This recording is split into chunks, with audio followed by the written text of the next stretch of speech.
Welcome to today's Pirke Abot class. Today's Pirke Abot class is dedicated to Maria and Ezra and Ahmad for the refuah shalema of those suffering with COVID, for the success in spiritual and physical growth of their children, and appreciation of Rabbi Fari for his great work and dedication. Thank you so much. We appreciate it greatly. The Mishnah is Mishnah Pirke, chapter 5, Mishnah Daled. Asara nisim na'asu la'avotenu. There are 10 miracles that were done for our forefathers in Mitzrayim in Egypt. Ve'asara alayam, and there were 10 on the at the ocean.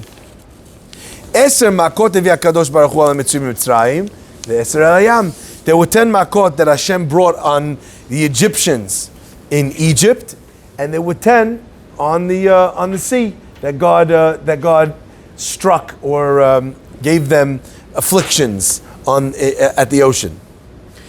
Asara nisyonot nisu avotenu et HaKadosh Baruch Hu b'midbar. 10 trials, 10 tests did our forefathers test God in the desert. Shneimar ve'yinasu oti ze eser pa'amim. You've tested me already 10 times. Ve'lo shame'u b'koli, and you did not listen to my voice.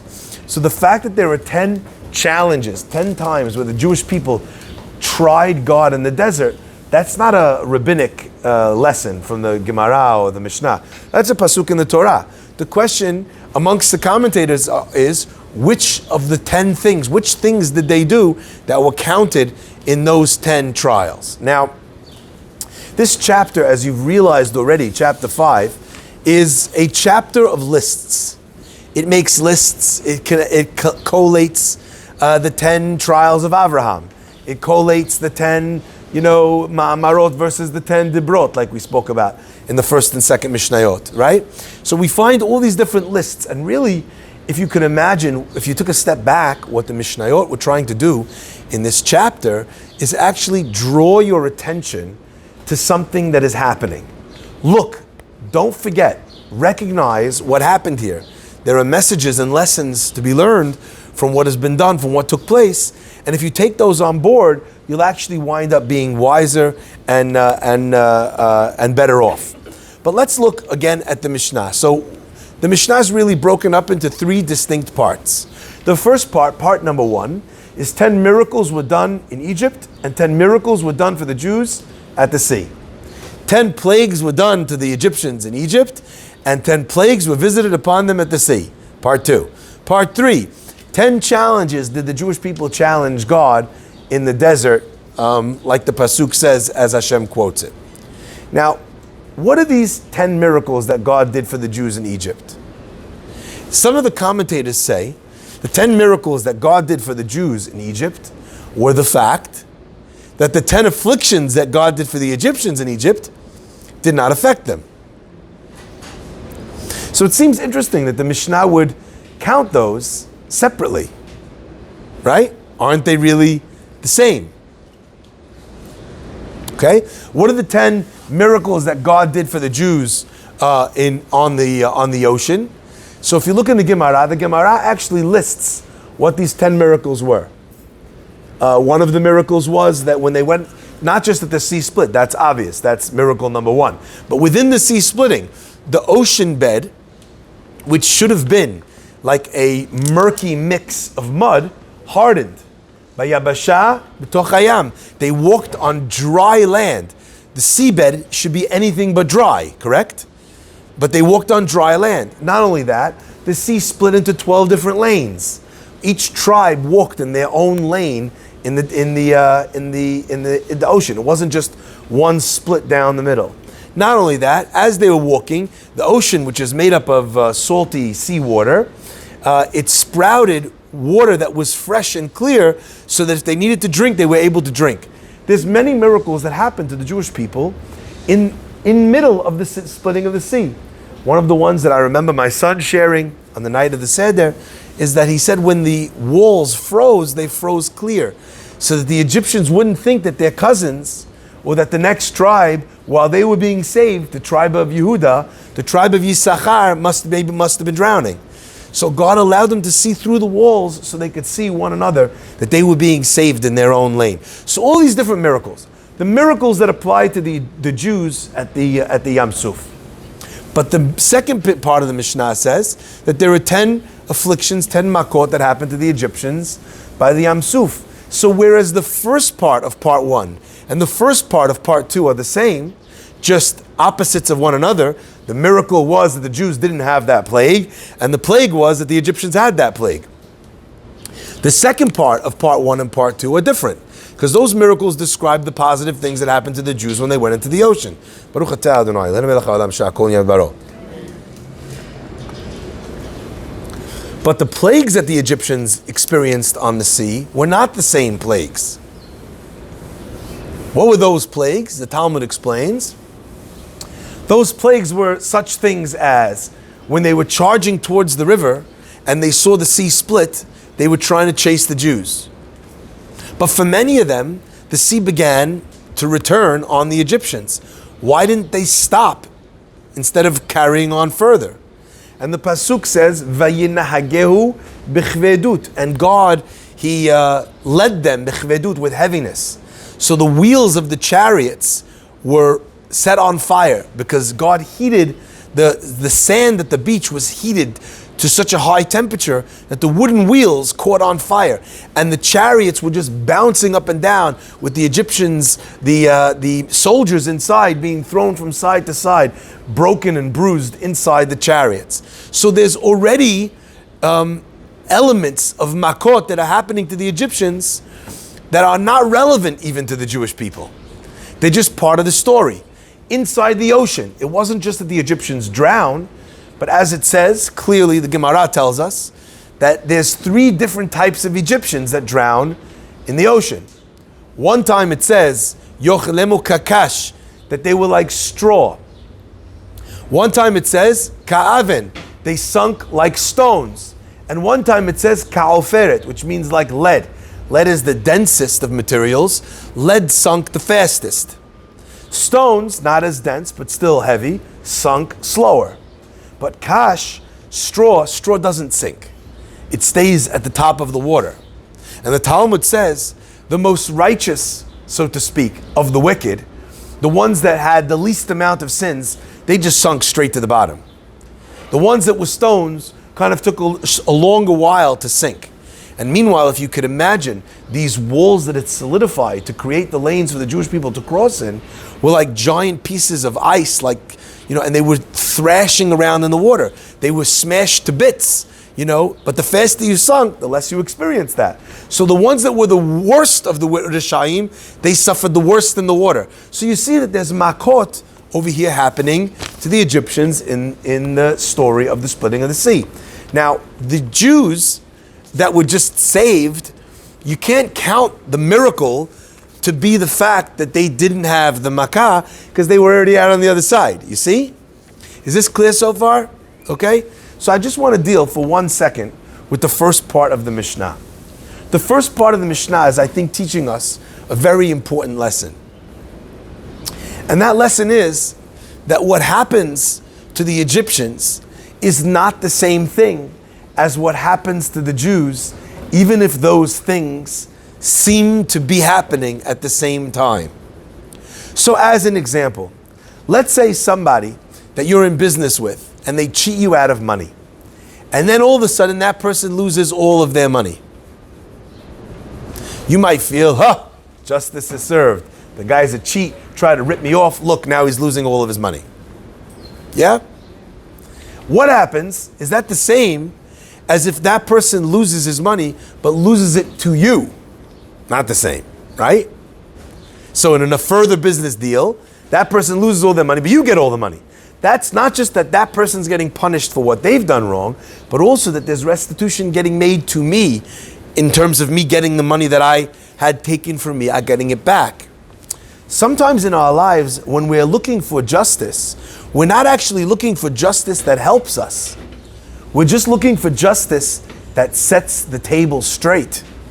I want to see that person who's such a horrible person, I want to see something bad happen to them. I'm not saying this is a good feeling to feel. I'm just saying that many times we do feel this way. You hear about somebody who's done something wrong, they get something terrible that happens to them. What do you say? Baruch Hashem. I want to give you an example of this, maybe a little bit of a better example. From time to time, you read about the fact that there's some Palestinian terrorist who's sitting, creating a bomb in his basement, and the guy's bomb, he doesn't know how to deal with it, and the bomb goes off and blows him up. How do you feel about that? Happy. Woohoo! Feel great about it. You know why? It's not just that it didn't work out for me, he didn't get me, but also took care of him in the process.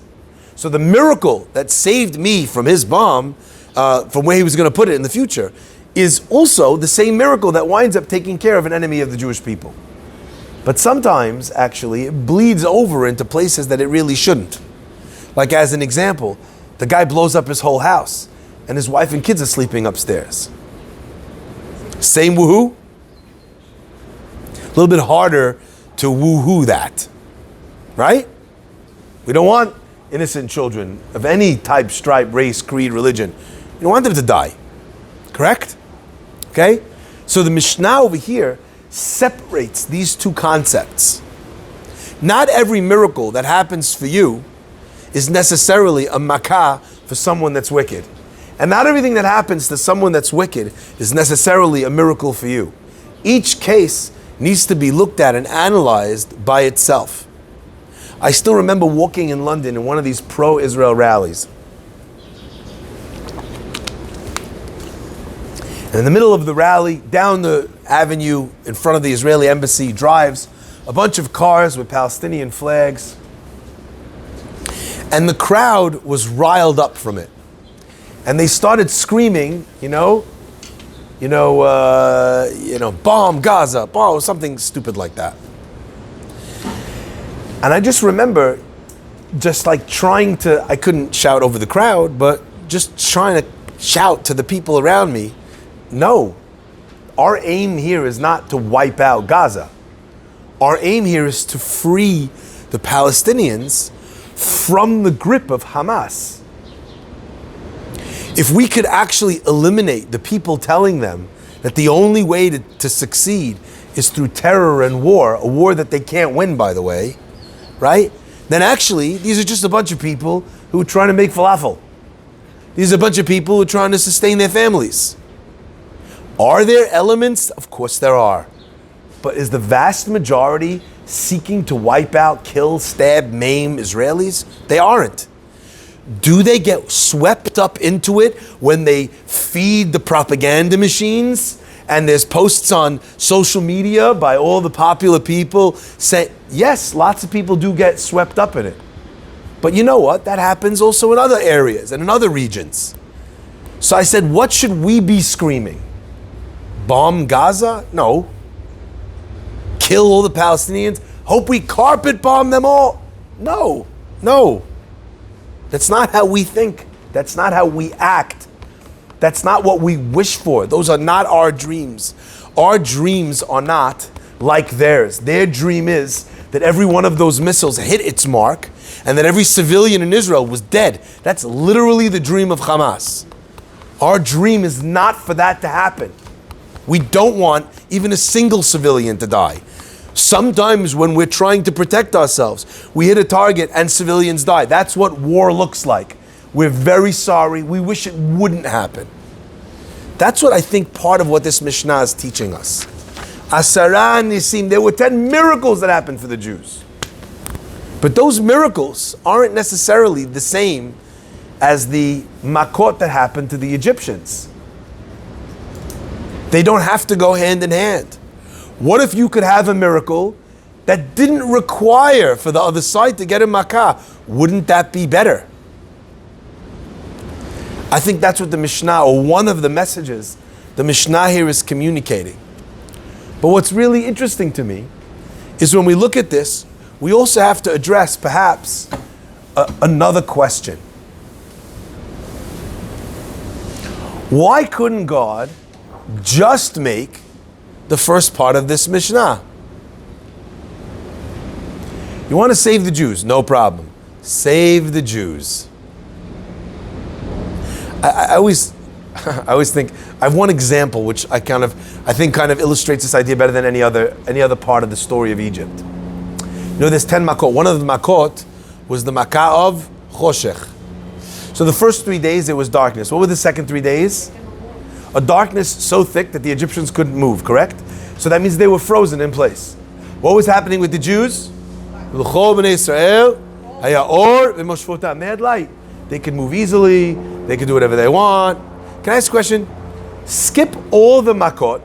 Just go directly to the second part of Choshech, where you freeze all the Egyptians for however long it takes for the Jews to leave.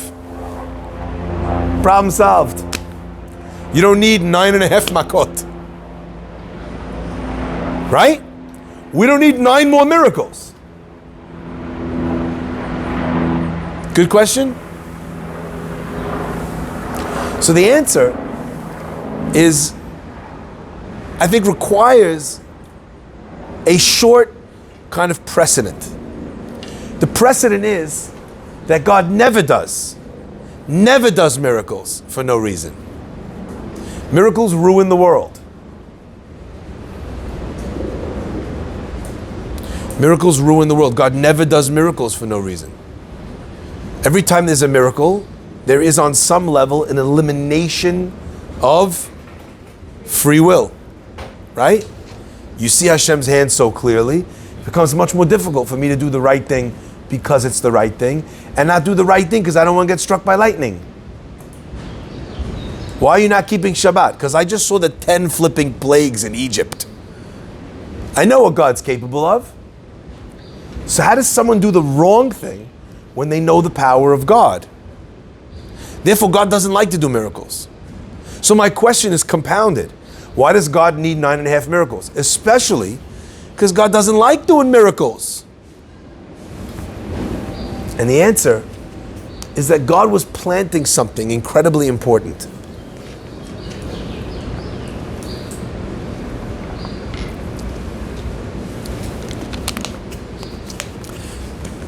God was planting in the hearts and the minds of the Jewish people that just because someone's stronger than you, just because something is stronger than you, doesn't mean you can't beat it. You just can't beat it alone. Hashem took each and everything that the Egyptians did wrong to the Jews, and He turned it on its head. Every one of the makot represented one element of might, of strength, of power that the Egyptians held over the Jews, and God flipped the balance of power. The idea was to show not only the Jews, but also the entire world, like God says, Leman Yedeu Misraim, in order that the Egyptians should know. God was communicating to the world. Don't see the world the way the world looks. Because water is blood, and frogs move onto dry land, and sand turns into lice, and people have boils, and there's fireballs with ice falling from the heavens. What you think you know is a mirage. That's what we learned in Egypt. Ultimately, we learned that every single thing in this world is doable if you have God with you. And nothing in this world is doable if God is not with you. That's what we learned in Egypt. In order to drive this home, not just to those people then, and it makes me wonder sometimes, if Hashem had to do miracles, why in the world did He do miracles just to them? I mean, there has never been a time in Jewish history that God did miracles wholesale. Yeah? Like He did when we left Egypt, right? There was miracles spread all throughout Jewish history. But miracles like that, non-stop, every day, like of every different variety, that was only then. Why? Why then? Why did God do 1 trillion miracles in the time of Abraham?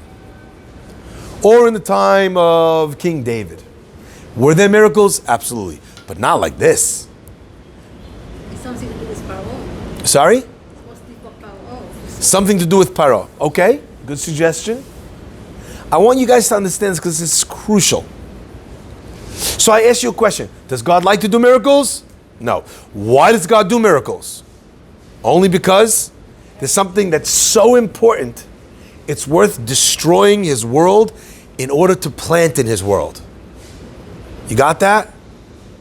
The only time God does miracles is when this thing is so important, it's worth destroying the world in order to plant it in the world. The reason why God did these miracles to the Jewish people in Egypt is because these were the people who were going to receive the Torah. Do you understand that? If God was communicating, messaging to the Torah, to the people, to the world, to all future generations, who were the people who were receiving the divine message? Who were they? It was these people. So it's kind of like if a teacher tries to teach a kid calculus, or a teacher tries to teach a kid, algebra. They could do a good job, not do a good job. They'll do their best.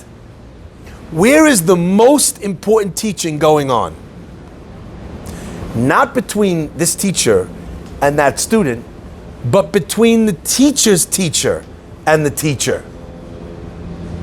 The most important lessons that are given over in this world are in the education of teachers. Because by definition, the exponential growth of those teachings is enormous, correct? So if God needed to plant unequivocal knowledge of his presence, unequivocal knowledge that if you want to do the right thing, there's nothing and nobody that can stand in your way, who should God plant that in? The people who were simultaneously going to also receive the Torah. Emunah is the fertile soil within which Torah grows. Understand? Asara nisim nasu lavotenu. There were 10 miracles that happened to our forefathers. And there were 10 plagues that happened to the Egyptians. Those are two separate conversations. Them, for the deeds that they had done. Us, to be able to implant within us a knowledge and a conviction and a connection to Torah that would never wane. If that is the case, effectively, asks the Mishnah an amazing follow-up question. Asara nisyonot nisu avotenu et hakadosh baruch hu b'midbar. There are 10 times that the Jewish people tried Hashem in the desert. 10 times where they had a nisayon for God. They challenged God. 1 second. Aren't these the people that you planted incontrovertible proof in their hearts? Aren't these the people that you gave the Torah to, literally handed it to them from the heavens? How could it be that these people, of all people, had these 10 challenges? They're listed as well in the Gemara, the complaining at Marah, the complaining at the Yam Suf, the complaining with the, the story with the Egel, the story with the spies, the story with Korah, right? The story with Cosbi and Zimri. All these different things the Jewish people did. They were fighting against, they were rebelling against God. If the point of all of this was to be able to create a base and a foundation so strong, what happened? Are we understanding? So I want to share a magnificent approach from Rabbi Rosenfeld. A magnificent approach. He says as follows. What really?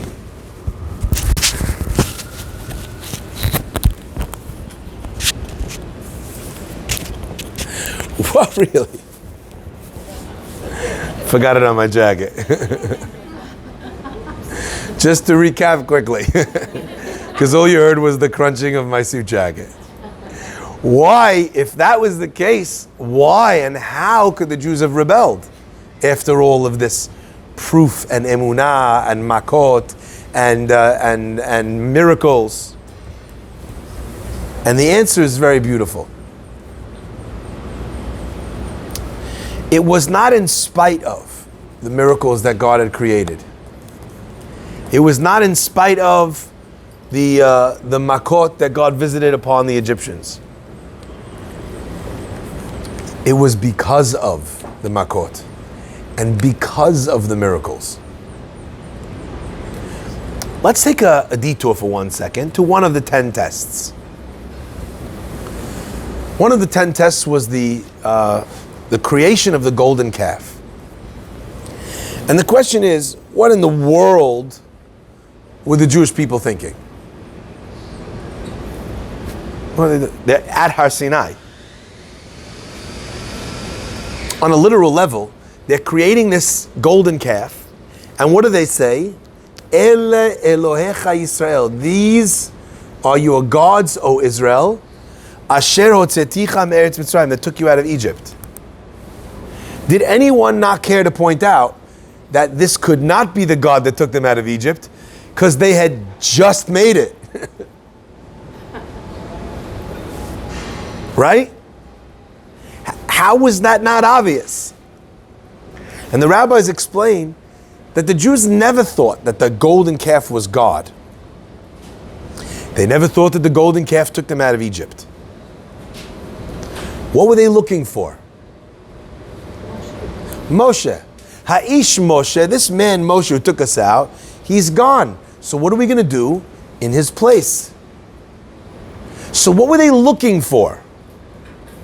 They were looking for an intermediary. But why were they looking for an intermediary? Most of the times when we see this idea of the intermediary, we understand that the Jewish people felt that they couldn't connect to God. They didn't know how to connect to God. They wanted something physical, present, tangible that they could use to interact with Hashem. That's normally how people understand what's going on over here. But actually, a much deeper rendition of this concept is exactly the opposite. Nope. It's not that they felt that they couldn't connect to God, so they needed an intermediary to help them connect. It was that they felt too connected to God. When God is watching you all the time, and God is watching out for you all the time. You ever know a relationship that's perfect until they get too close and then they're just like, whoa. I love you when we meet each other once a week. Right? Twice a week, I'm biting my tongue. 3 times a week, I'm going crazy. 4 days in the week, you want to be together. You Majnoon. Right? When you visit God, you can put on your best face. You can dress nicely. You could feel holy. But what happens when you can't escape God? What happens when God is in the bathroom? What happens when Hashem is in the bedroom? What happens when Hashem is in the restaurant? And He sees what you ordered. And He knows what you've done. And He knows how you think. He knows everything. It's inescapable.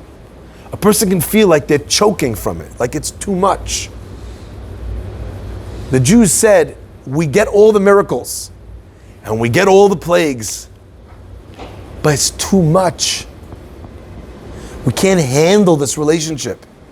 They wanted an intermediary not to connect, but to have a barrier or a buffer between them and God. Look, this is, you're speaking to us. What do they say during the Luchot? You're speaking to us. It's killing us.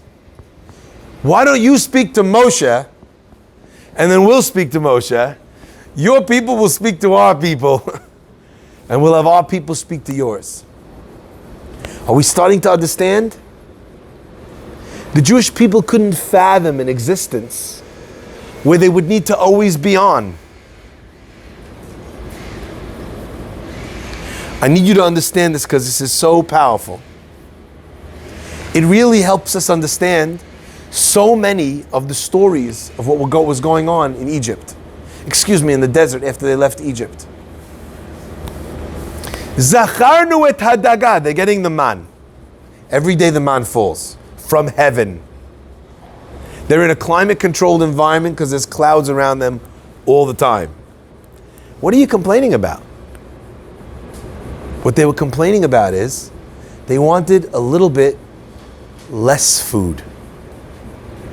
We remember in Egypt when we stood around the pot and we had some melon and we had some onions and they're not even describing anything that sounds so good. Like if you say, oh, the machshi, you tell me the lachem ajin we missed in Egypt, you know, the fettuccine alfredo, the sushi was magnificent. They're complaining about onions?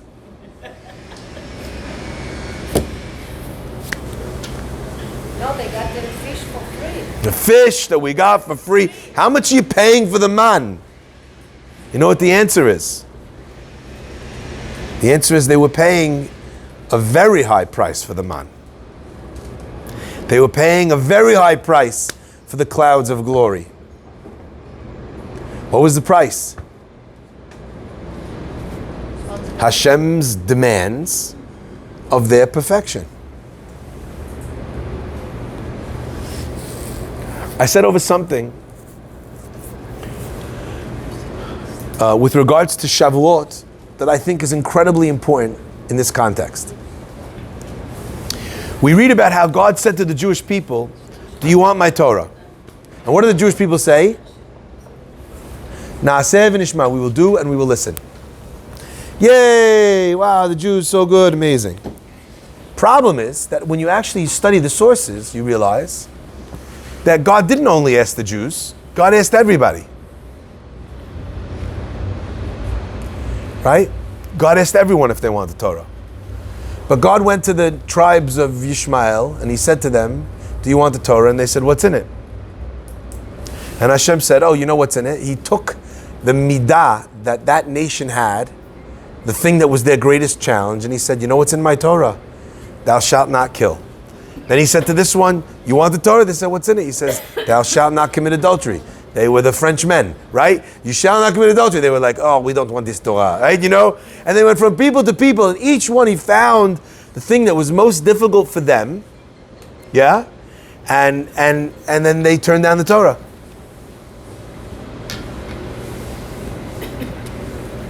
And the commentators asked, that's not fair. He didn't ask the Jews. When the Jews, he said to the Jews, you want my Torah? He didn't tell them, it says in the Torah, thou shalt only have one synagogue in a city. Right? Thou shalt not argue over who's better, Sephardim or Ashkenazim. He didn't say any of the things that would have made it really difficult for us to accept the Torah, did he? Why not? And how is that fair? And I gave a very simple but very powerful answer. The answer is that the question that God was asking wasn't, do you want my Torah? The question that God was asking was, how do you relate to my Torah? So I'll give you an example in relationships. Let's say a person's going out with someone, they really like them. The person says, do you want to get dinner? Do they care about dinner? No. The question is, do you want to get dinner? What are you really saying? Do you like me? Do you want to spend time? Is this relationship going somewhere? It's not about dinner. When God said, do you want my Torah? He wasn't asking them, do you want my Torah? He was asking them, do you like me? Do you trust me? And what did they say? They said, what's in it? You know what the difference is? The difference between the Jews and the nations of the world when they were asked this question is in how they saw the Torah and the mitzvot. The nations of the world saw the Torah and the mitzvot as a favor. God was asking them for a favor. If someone calls you and says, I really need a favor, what do you say? What is it? What is it? So you say. Could you imagine someone brings you a beautifully wrapped box and they say, I got you a special gift for your birthday. Could you imagine saying to the guy, what is it? So rude. Very rude, right? What is it? What's inside? Not sure if I want it. You never say that about a gift. The nations of the world saw it as a favor. So they asked Hashem, before I say yes, I need to know what it is. The Jewish people understood, at least at the reception of the Torah, that they were receiving a gift. They didn't bother to ask. So there was no point in Hashem saying the thing that would dissuade them from taking it. Because the non-asking of the question was already the Na'aseh v'nishma. Got that? Asara nisyonot, the Jewish people understood at certain stages in their time in the desert, they felt like it stopped being a gift. It's a burden. And therefore this manna that I'm paying for and these walls that I'm paying for, they're a bit much. You know, I kind of wish I'd rather go back to the onions. You ever go to someone's house, they invite you for lunch and the food is delicious, but the company is horrible. They're just judgmental and the worst, and they're putting you down and they're critical. And you say to your husband, we're never going back there again. He says, what, the food is delicious? Aren't you happy you didn't have to cook? What do you say? I'd rather eat onions. I'd rather eat onions. That's what the Jews were saying. They get to Eretz Israel, and the spies go in. And the spies come back, and the spies are like, you know who's in there? There are these giants in there, like very large people. Also, people are dying, they're very sick. Correct? That's what goes on? That's what goes on? Can I ask one more time? What were they worried about? Like, what had they done up until this point to protect themselves? Which wars had the Jewish people fought to get themselves out of Egypt? Hashem turned Egypt upside down and freed them. When it got to the ocean, were they paddling? Did they have like a Peloton instructor yelling at them? You know, guys, come on, let's go, you can do this. You know, turn, paddle on the right, paddle on the left, find your center. Give me 10 more. Did they have someone who was, right? No. They did nothing, and Hashem did everything. So why did the spies come back and say, we can't do it?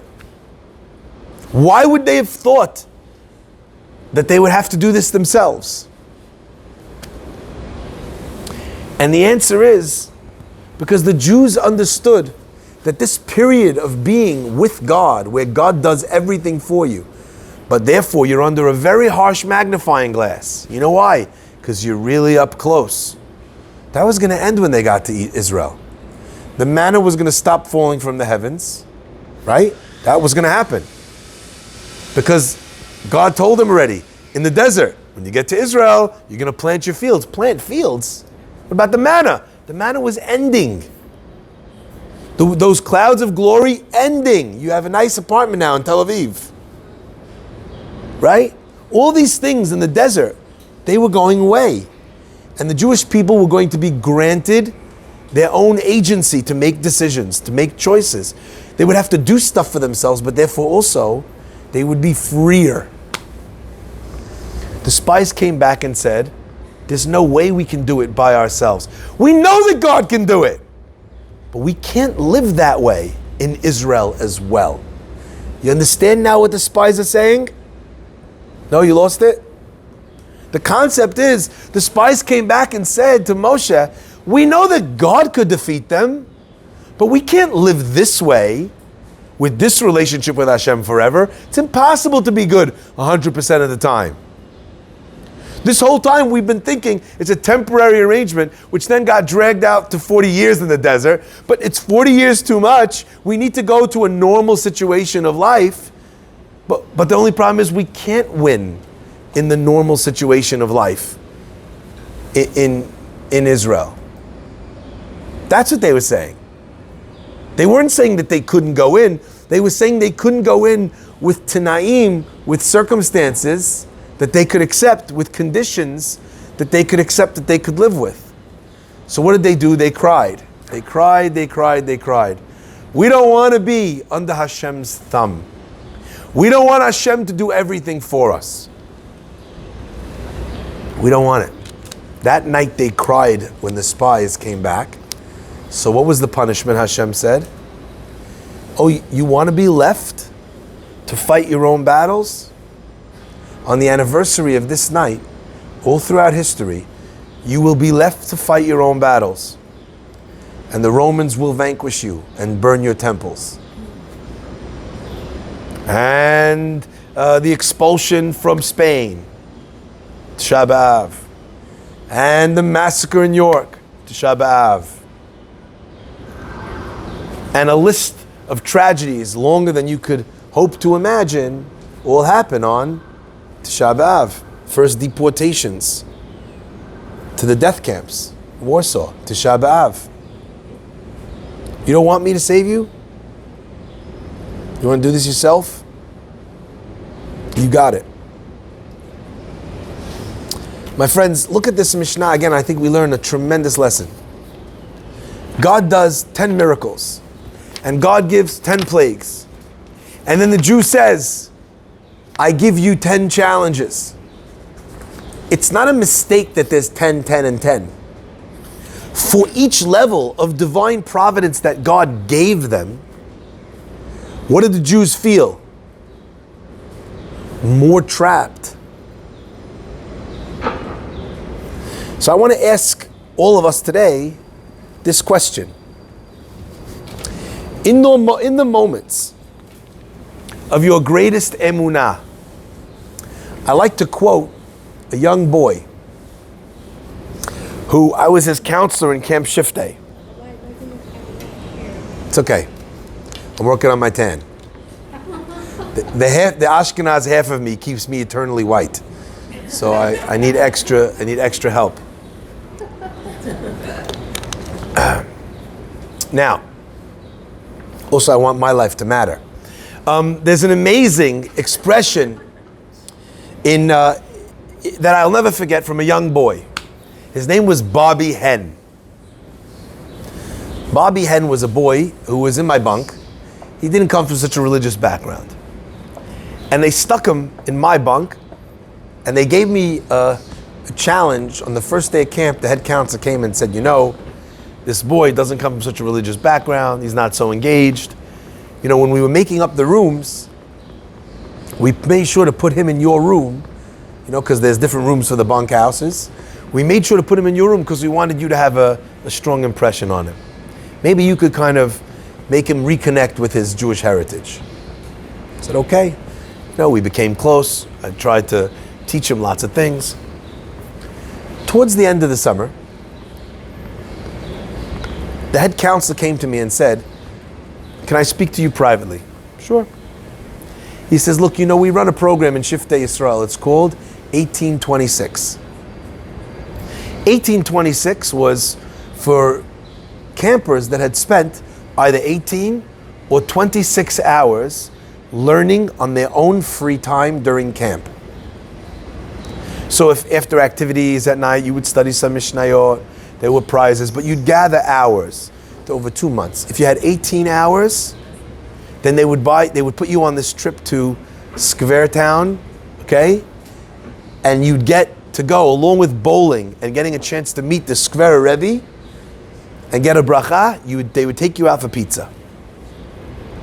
And if you had 26 hours, then you'd get to go to Skvertown, get to go bowling, get to get a bracha from the Rebbe, and take you out for a steak dinner. Winner, winner, steak dinner. Okay. And he says to me, he goes, a lot of the boys have managed to go. He says, but I have an extra seat on the bus. And I thought what a great idea it would be to offer that seat to this boy, Bobby. Yeah? I said, I don't think Bobby has 18 or 26 minutes. I'm not sure that this is... He says, no. Not because he's already had the hours. We didn't expect someone to have those hours if they didn't kind of come from a more religious upbringing and background. We just thought if he would appreciate it, if it would give him chizuk and strength and kind of be a positive experience, that we're happy to offer it to him. So why don't you offer it to him and see if he'd like to go. I'm sure he'll be very excited. to get the freebie steak dinner or pizza. I go to Bobby, I say, great news. Free 1826 trip. No hours necessary. And Bobby thinks about it for a minute. He says, and I'll never forget this.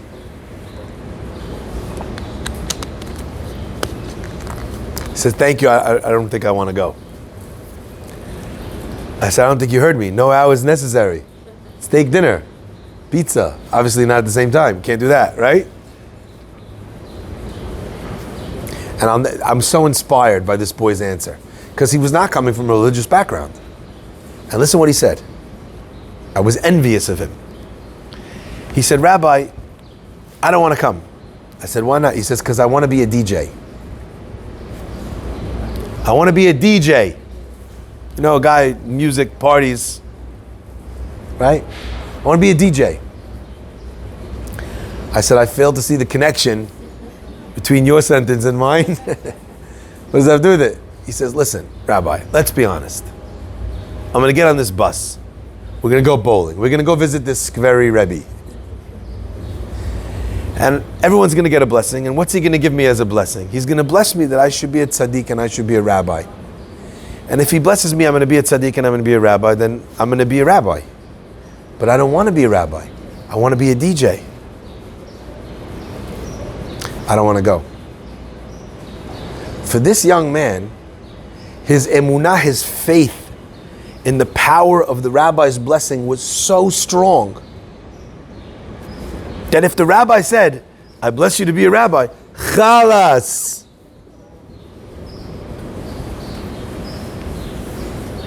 Over. And I don't want to be a rabbi, I want to be a DJ. I'm envious of the level of emunat chachamim that boy had.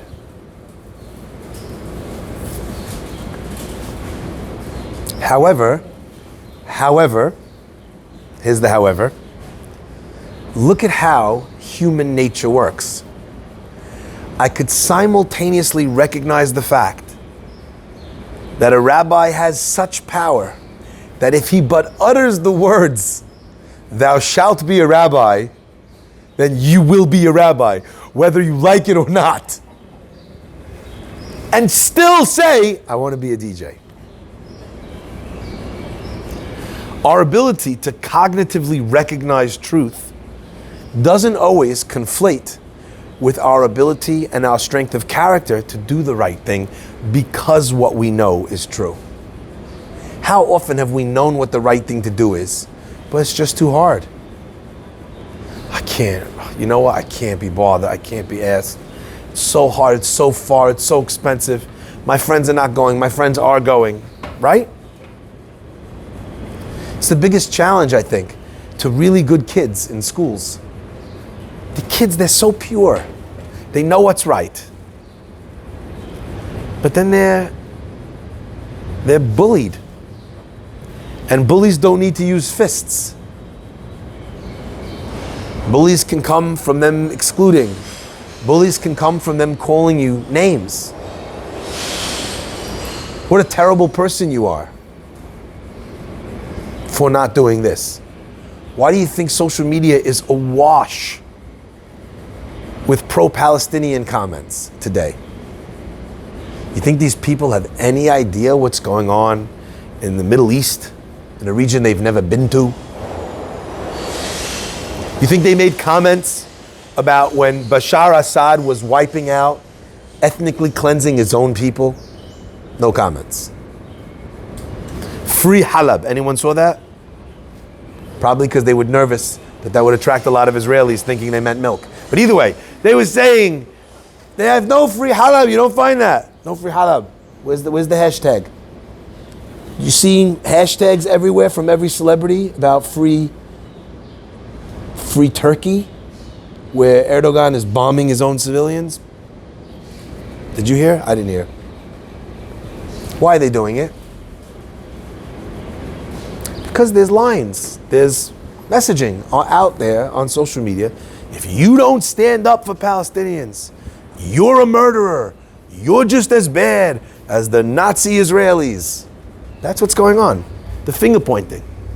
That's bullying too. Interesting to note, a lot of these celebrities, by the way, have now facing the backlash. They're seeing what they did. These peace and love Palestinian rioters who are peacefully protesting while punching people in the face and having another guy have 14 staples in his head and throwing bricks through windows. All of a sudden, you're noticing on these people's walls, slowly, one by one, their posts are disappearing. I don't know if you saw that. Go take a look. Very interesting. So it's the same thing that made them post, which is now making them take down posts. Just pressure. Just people saying I'm not a nice person. Just someone saying that if I keep doing this and inciting violence against Jews, then maybe they're going to hit me in my pocket and tell people not to let me be a brand ambassador. You seeing? This is what's going on. What we know is true often is not as powerful as what feels good or what serves my purposes. 10 miracles, 10 makot, and yet 10 trials. Sometimes, if we're being honest with ourselves, we can just take, again, not to burn down the building, not to be critical, not to look down on yourself, but to recognize truths about yourself. You ever on a diet and then realize you're not actually on that diet? Anyone? Yeah? Oh, I'm on this diet. And you're like, oh, well, I didn't do that today. Also, yesterday I had the hot dog buns. Oh, and also the day before that I had pretzels. So it's very hard for me to say I'm on Atkins. Like there's that moment when you recognize that actually I'm not doing what I say I'm doing. I'm not being what I seem to project to people that I would like them to believe that I am. Says the Mishnah, there's a lot of reasons why the Jews should have believed in it. Both in the positive sense with the miracles and in the negative sense with the Egyptians, where they saw what happens to someone who does the wrong thing. And yet, asara nisyonot. Recognize that about yourself. That there are things that I do, and we can all call them out for ourselves, don't need to say them out loud. There are things that I do that I know that I shouldn't. And that I have enough evidence to tell me that I shouldn't. I'm not talking about you choosing something that's not in your realm of choice or possibility. I'm talking about in your realm of self-improvement. Asara nisyonot. So let's end with one thought, okay? I kind of feel like a lot of people are just getting Jewishly married at the same time. And I have to fight the urge each time to say, Mazel Tov! Mazel Tov! Tov.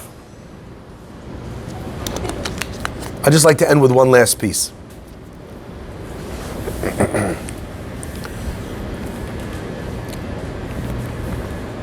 In the beginning of the Mishnah, we have miracles happening for Jews and punishment being visited upon Egyptians. In the end of the Mishnah, we have 10 tests that the Jewish people test God. And who gets punished? The Jews. I think on some level, sometimes we need to take stock of all the things that happen when I do the right thing and all the things that happen when I do the wrong thing, and ask myself if there's not a few things that I want to start doing differently. You know, we've talked about, in various iterations, about the choices that people make because they're easier, that then wind up proving in the fullness of time to be much more difficult. Something's going on with your kid. Much easier to just ignore it and be cool. But you know what happens? You let the child get away with it time after time. What happens? Eventually you find yourself with a terrible problem where the child has got to a place where they're not listening to anything you say, or they've lost the moral fiber you invested in them because you wanted to be cool. Sometimes in a relationship you let someone get away with something enough times because it's just easier not to fight. It's just easier to let him get what he wants or let her get what she wants. But ultimately, in the end, what seemed easier proves to be exactly the opposite. Sometimes it takes a long time. In Egypt, it took a long time, 210 years. But the Mishnah is communicating. Ultimately, the ones in the right will have the miracles occur for them. And the ones who are doing the wrong thing will have the comeuppance delivered to them. God does not forget, and no sin goes unpunished and no mitzvah goes unrewarded. And if you need to do that, if you need to be reminded of that, so take a little trip down memory lane, whether it's personal or national, and try and find all of the examples of when you did something really good. And even though initially it did not seem to pay off, in the final analysis, it was so much the right move. I hope that the result of a Mishnah like this guides us to be able to understand that the nisyonot and the challenges that we issue to God, when we feel Hashem is too close, we can actually look back at that and recognize that the things that we sacrifice for God because of our closeness to God, because of our knowledge that those things are inextricably linked with punishment or reward, ultimately we won't think of those things, like I said on Shavuot, as favors for God, but rather as gifts that God gives us, where we, so to speak, are investing with something that seems a little bit difficult now, Na'aseh v'nishma, but ultimately winds up being the greatest gift in the world. That's, I think, at the crux, at the heart of our Mishnah for today. Let's take some questions.